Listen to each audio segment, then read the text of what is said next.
চলে আসলাম বুড়া কালী মন্দির। মন্দিরটি অনেক জাগ্রত মন্দির। মন্দিরটির মধ্যে আমি আমার বাচ্চাকে নিয়ে আসছি, আমার ফ্যামিলিকে নিয়ে, ওরা দেখার অনেক ইচ্ছা।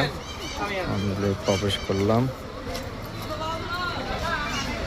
মন্দিরে ঢুকতে প্রথম একটা শীতলা মায়ের গাছ আছে, এটা অনেক বড়। শীতলা মায়ের এখানে অনেকে যার যার মনের বাঞ্ছা পূর্ণ করার জন্য এখানে যার যার একটা একটা করে ধূপের যে পলিথিন ওগুলো দিয়ে গিট দেয়।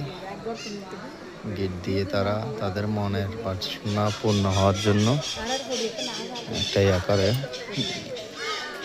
যখন মনের বাঞ্ছা পূর্ণ হয়ে যায় তখন গিটটা আবার খুলে দেয়।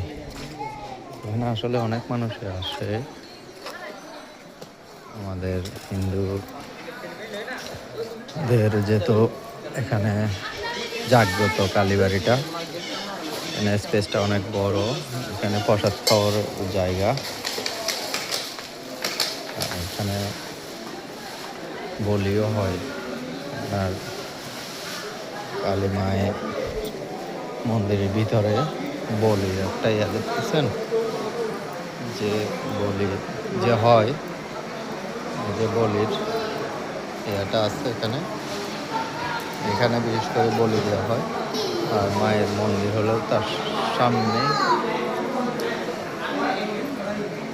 মন্দিরটা অনেক পুরাতন, আর ওনারা যারা মন্দিরের দায়িত্বে আছেন তারাই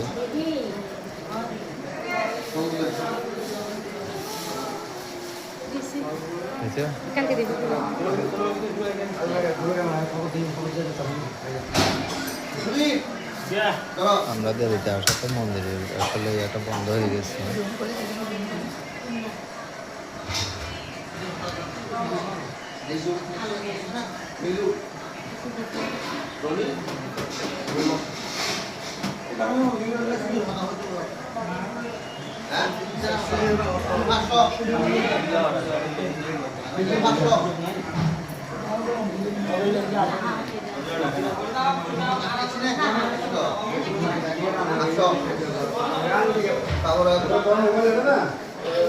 আজকে ট্যুরটা আসলে খুবই ভালো লাগলো। শেষ পর্যন্ত আসলাম বুড়া কালী মন্দিরে, এসে খুব ভালো লাগলো, খুব আনন্দ পেলাম। সকলকে ধন্যবাদ। আমার বাচ্চাদেরকে একজন তিলক দিয়ে দিবে, ওই তো এখানে।